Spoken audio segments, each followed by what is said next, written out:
Bonjour, professeur El-Adib. Merci beaucoup de me consacrer les minutes volées de votre temps précieux, les LERTEC.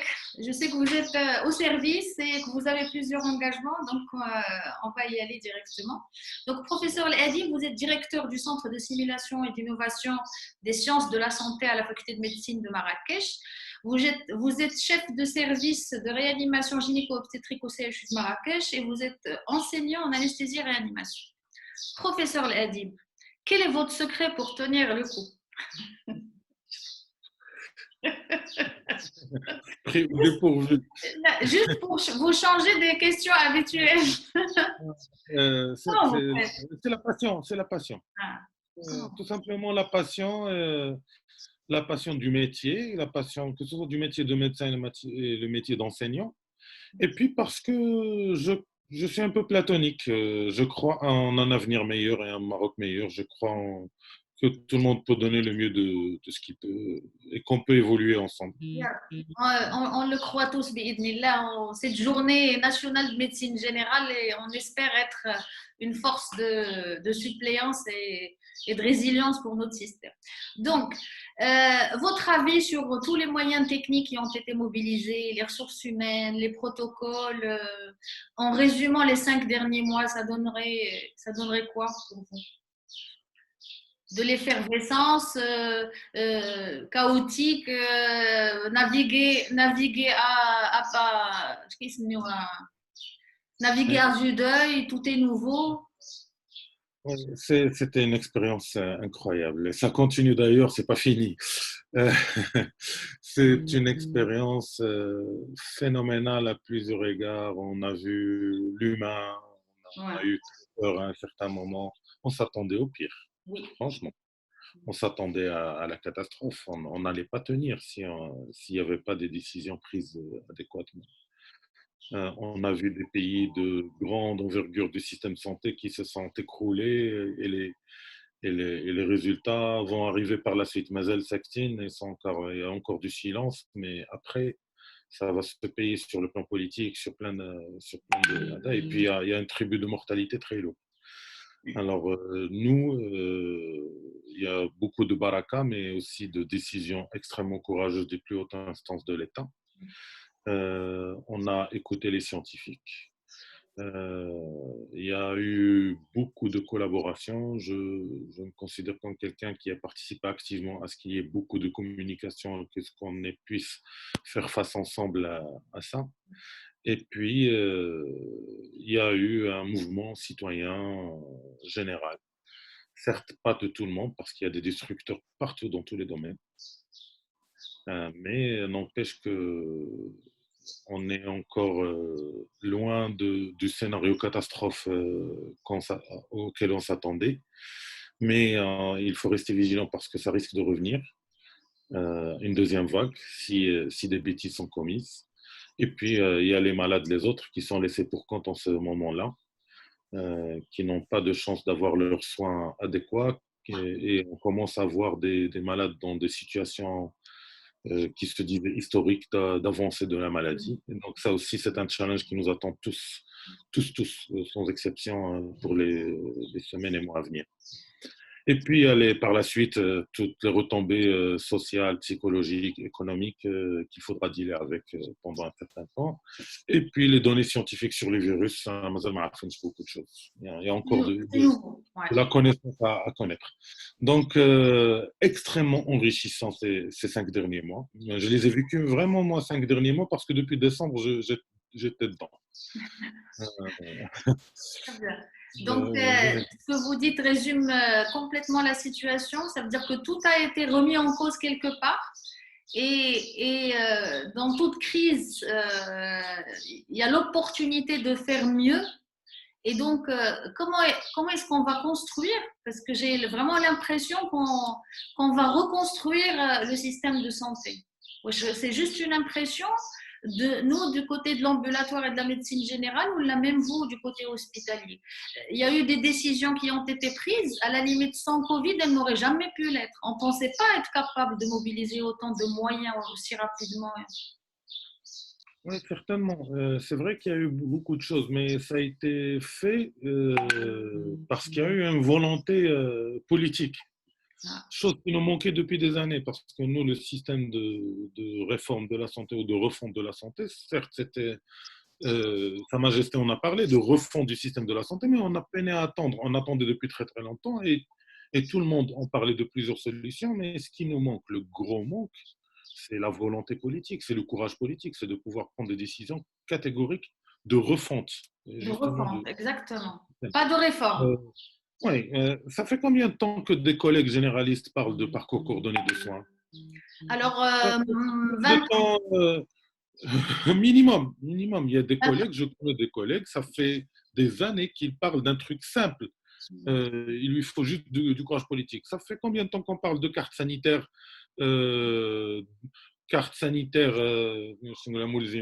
obligatoire à la fois pour le secteur public et le secteur privé?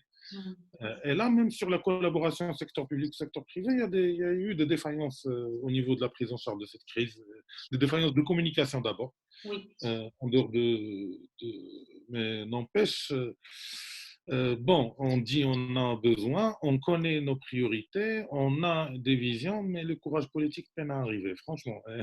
Donc, pour vous, là, cette refonte du système de santé est tributaire d'une volonté politique réelle avec un grand V, qui permettrait rapidement de bousculer les équilibres déséquilibrés et de se recentrer sur le besoin de la population, parce que c'est ça le plus important, quel que soit, comme Le vous plus l'avez important, dit. on est en période effectivement, parce que j'ai aussi un regard critique, même si on se dit c'est bien, on est en train de faire des choses.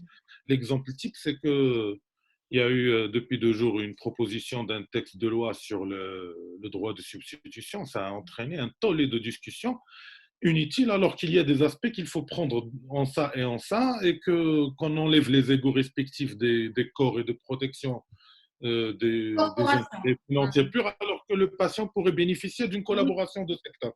oui, oui. Donc, pour moi, c'est une polémique particulière qui ne devait pas arriver à ce stade-là, parce qu'il faut aller courageusement vers le citoyen qui est au centre de soins, quel est son intérêt, et que ça soit quelque chose lié à de lobbying de profession. Oui.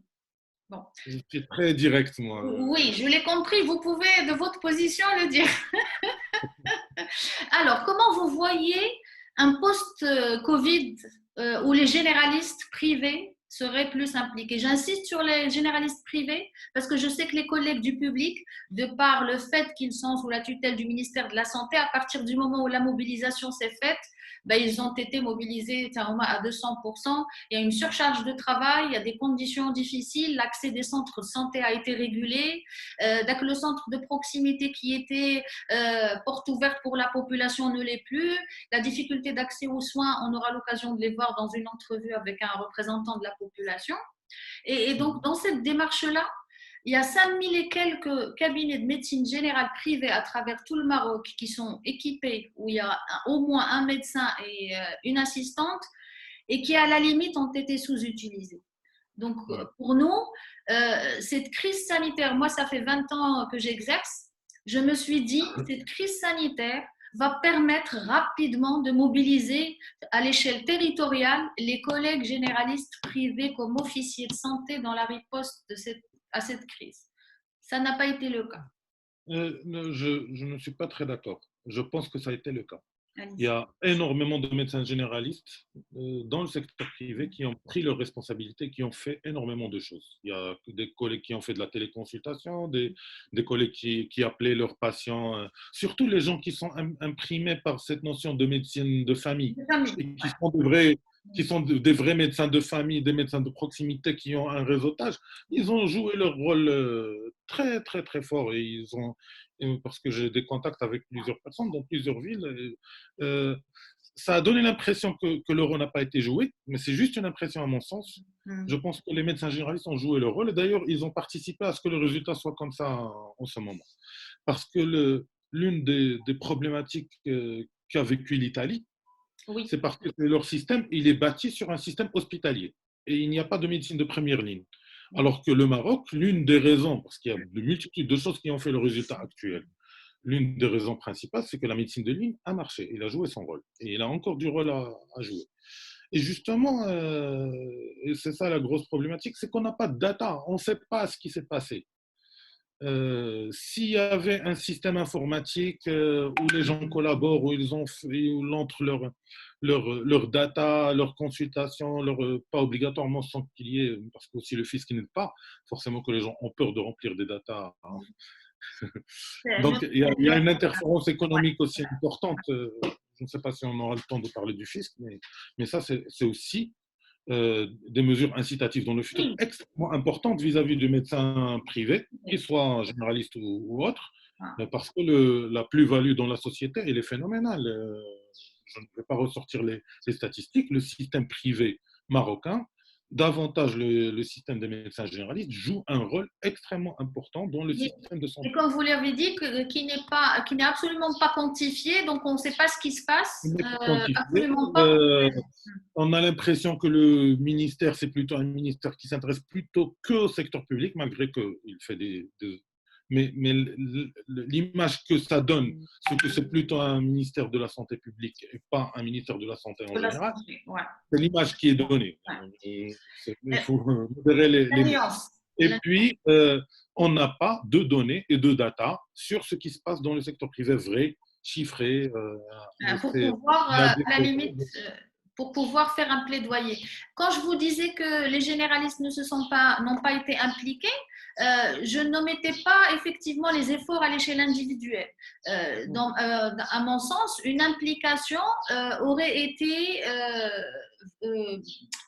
administrativement coordonné, politiquement concerté, où le ministère ferait appel à l'échelle territoriale de façon officielle aux médecins généralistes. C'est dans ce sens. Mais je sais que les initiatives, comme vous l'avez décrit, sont magnifiques. Les gens ont laissé leur cabinet pour aider les urgences. Ils se sont mobilisés pour aller visiter leurs patients à domicile, effectivement. Mais mon sens, c'était, à part ces efforts individuels, c'est vraiment dommage que tout un secteur n'ait pas été mobilisé de façon officielle, qu'en faisant partie du système de santé. Je pense que ça a été fait, mais aussi là aussi, il y avait un problème de communication. Parce que ce qui s'est posé depuis longtemps chez nous, c'est quelles sont les instances représentatives vis-à-vis des tutelles. Mais on a une multiplicité d'instances représentatives qui est phénoménale, à fortiori dans les cours des médecins généralistes. Et ça, c'est une problématique qu'il faudra régler entre personnes du corps par rapport aux égos, par rapport aux difficultés vécues dans le passé. Il faudrait arriver à une sorte de vision commune et d'instance commune. À la limite, une instance. Pour que ça puisse évoluer. Mais c'est une maturité, vous avez parfaitement raison. Effectivement, comme les généralistes sont nombreux et leurs instances, effectivement, sont très nombreuses, l'institutionnel, quelque part, a du mal à savoir à qui s'adresser. Et se fédérer devient une obligation ou une nécessité pour pouvoir évoluer. C'est question de maturité, probablement. Ouais. Et même pour l'institutionnel, il faudrait qu'il y ait une maturité dans nos différents syndicats, nos différentes sociétés savantes, par rapport à la démarche participative entre membres du bureau, entre les bureaux et le corps professionnel, ce qui fait qu'il y a encore de la maturité politique, de travail collaboratif et syndical à faire évoluer. Mais ça, ce n'est pas dû au corps tout seul. Il faudrait que tout le Maroc change dans l'avenir vers l'éducation, le civisme et tout ça. Ça implique que les corps représentants vont obéir à cette stratification-là. D'accord. Je ne pense pas que cette crise va régler ça. Non. Il faut du temps pour cette maturité. Très bien. Et donc, alors, pour moi, l'essentiel, comme vous l'avez dit, il est fort possible qu'il y ait une deuxième vague. On ne sait pas. Il est fort possible qu'il y ait un autre virus ou pas. Mais l'essentiel pour moi, c'est de pouvoir sortir de cette crise avec un gain, un modèle de participation du médecin généraliste privé lors d'une crise sanitaire similaire ou pas.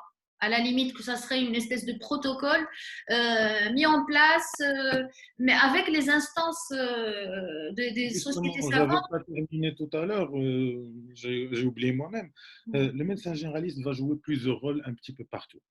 il doit jouer son rôle dans les programmes nationaux Oui, de prévention de beaucoup de choses. Il doit jouer son rôle dans la veille épidémiologique. oui. Il doit jouer son rôle dans tout ce qui est thérapeutique, prise en charge et dans le cadre d'un parcours coordonné de soins s'il y a besoin Dans ce cas-là, c'est une partie intégrante de la carte sanitaire. La carte sanitaire est la priorité absolue. Quelle offre de soins on va offrir à une population donnée par rapport à une situation selon des data sur quelles sont les pathologies, les situations professionnelles les plus fréquentes Ouais. de Et la démographie médicale dans la région. Si l'État est capable de faire pour une population donnée, oui, mais comment on peut faire appliquer le partenariat public-privé dans ce parcours coordonné de soins? Il y a beaucoup de médecins qui sont installés, privés, installés dans des lieux où il n'y a pas de... Parce qu'il faudra aller, par exemple, des dispensaires qui ne marchent pas, il faudra aller les fermer. Il faut avoir ce courage politique c'est très de fermer courageux. ce qui ne marche pas et Il puis y a- rétablir ce parcours coordonné de soins pour que le médecin de famille soit le premier maillon de la prise en charge de tout patient ouais. et que celui qui est le plus proche de la population va assurer ces soins-là, C'est que tout. ce soit dans le préventif ou de le curatif, etc. C'est ça l'intelligence collective qu'on devrait avoir. Et territorial, à la limite, comme vous l'avez dit, ça se fait par région en répondant aux besoins spécifiques. Et, euh, Ouais, et vous avez dit que les centres de santé qui ne marchent pas, on les ferme. Et puis ouais. moi, je dirais, et les centres de santé qui sont fermés, bah, pourraient être en mode gestion déléguée. Ça se fait sous la tutelle d'autres ministères. Pourquoi pas le ministère de la Santé? Je pense qu'il y a matière, comme vous l'avez dit, à travailler sur une expérience pilote qui pourrait, à la limite, en étant petite, le plus difficile. Ouais. Il faudra voir quelles sont les situations, la situation épidémiologique et quelle est la situation démographique et comment on peut adapter les choses pour rendre service à cette population. Donc, sur les maladies qui consomment le plus, maladies chroniques, etc., sur l'aigu, l'infectiologie, l'épidémie, tout ce qui se fait, et puis sur le système des urgences aussi.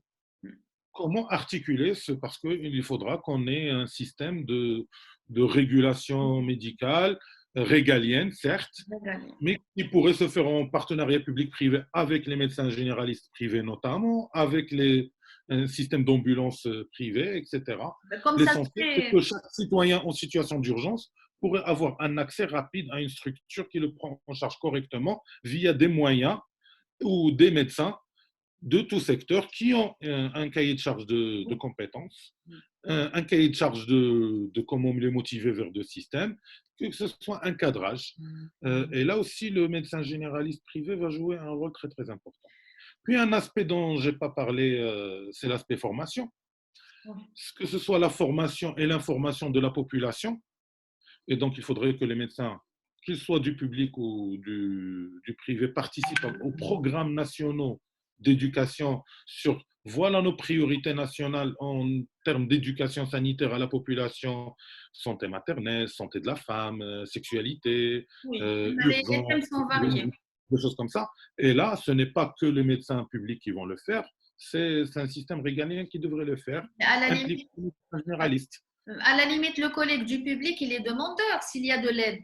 C'est tant mieux. Donc, tout le monde serait.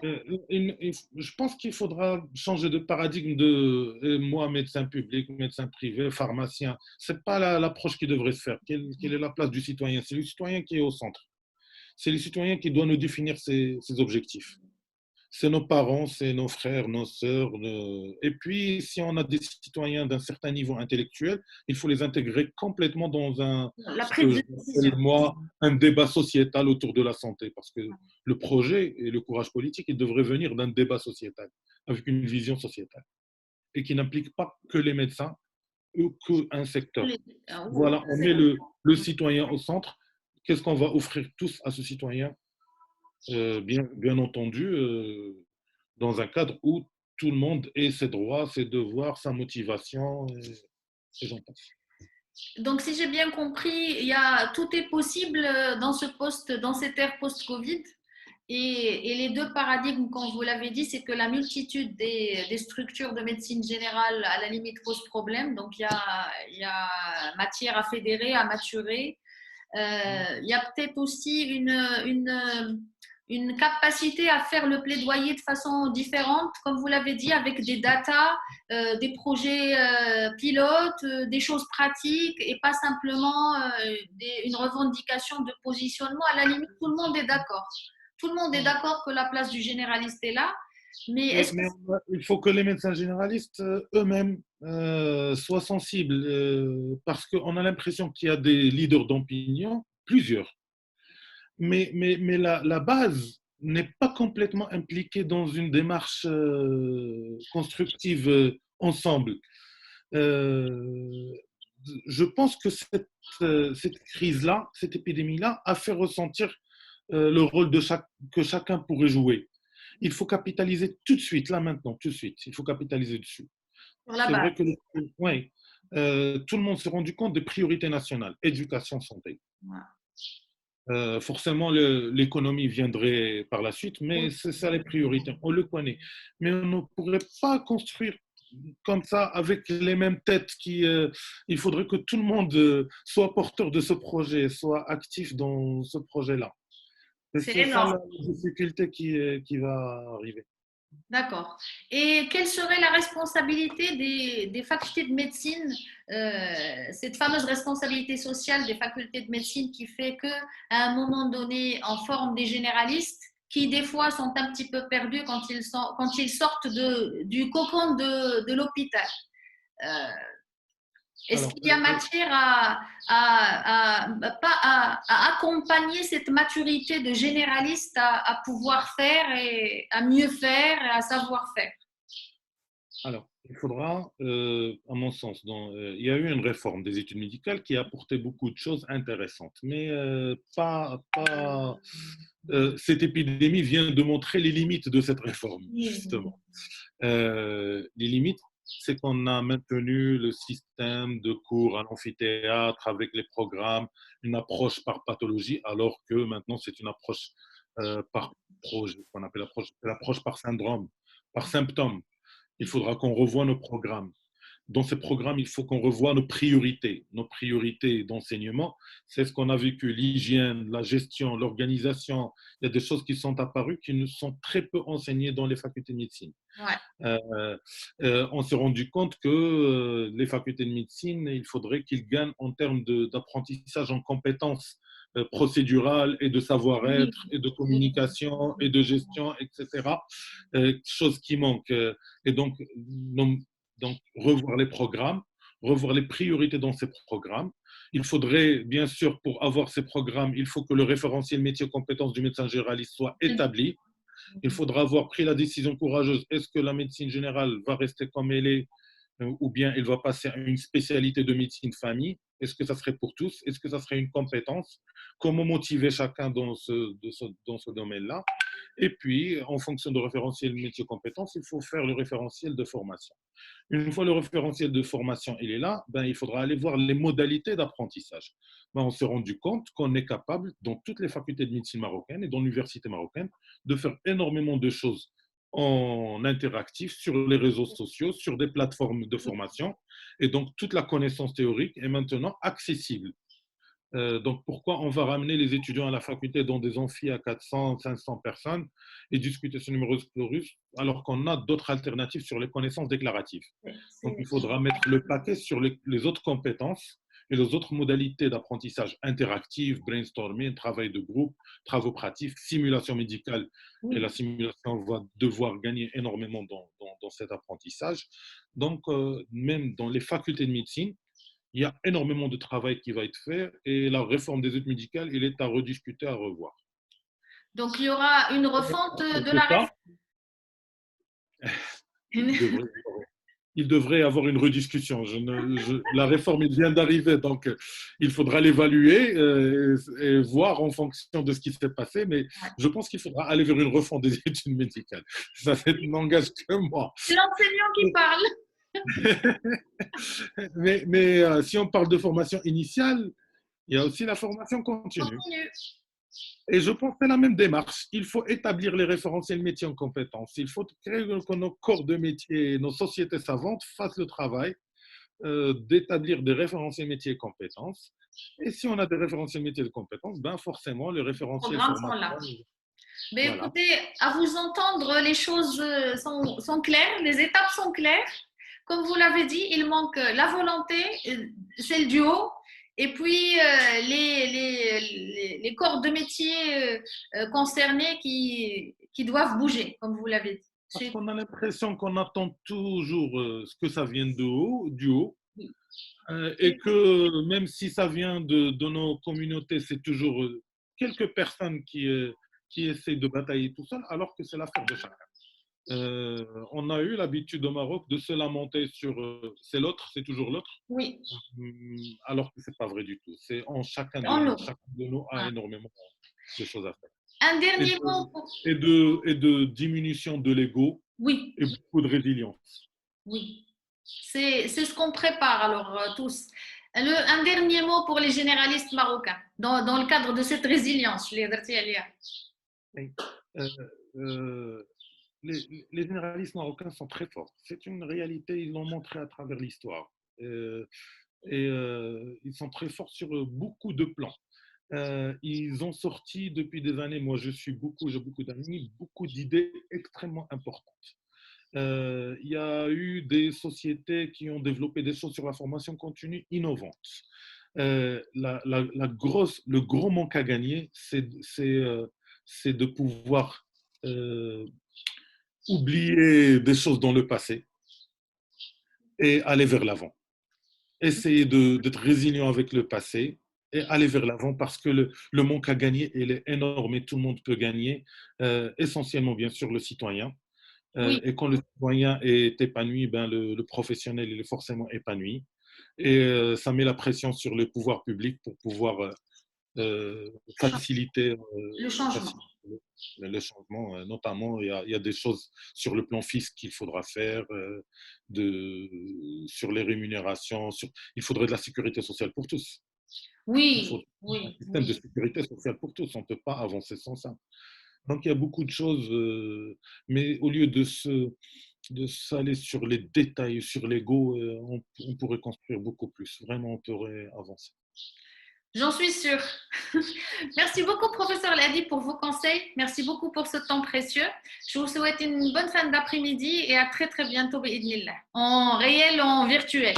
C'est un plaisir. Merci الله beaucoup. يحفظكم سيدي الله يعاون